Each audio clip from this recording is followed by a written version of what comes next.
Interesting hand comes when I put the $10 button straddle on. There's an early position limp, middle position raise to $30. Action skips over me on the button straddle unless there's 2 raises. So in this case, folds back to the early position limper who makes the call, and we look down at 8-7 suited. We go ahead and make the call as well. So 3 ways to a flop, which comes down pretty favorable for this 8-7, 7-7-5, 2 diamonds and 1 club. Action checks over to me. I'm definitely gonna go for some value here, so I bet $45, and only the early position player makes the call.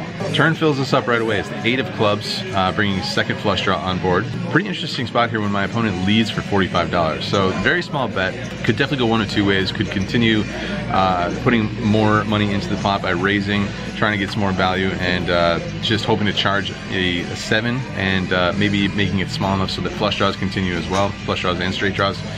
I just decided to flat, keep his entire range in there, and since we're in position, we can always make sure that there's a bet that goes in on the river. So I flat call here, and we're off to a river card, which comes a brick. It's an offsuit queen. My opponent does bet again. He bets $80 this time. Time to raise it up, and I make it $260.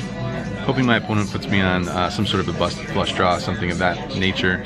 And of course, we can also get value from a 7. Worse full houses would be the dream case, but unfortunately, after thinking about it for a very long time and asking if I will show if he folds, he eventually decides on the fold himself. So no more value there, unfortunately. And he did say that he folded King 7. He never ended up showing. If he did happen to have the King 7 there, interesting line, but kudos to him for making the river fold in the end. If I knew he had a 7, of course I would be raising that small bet on the turn. Still sort of on the fence about it, maybe even leaning towards a raise no matter what.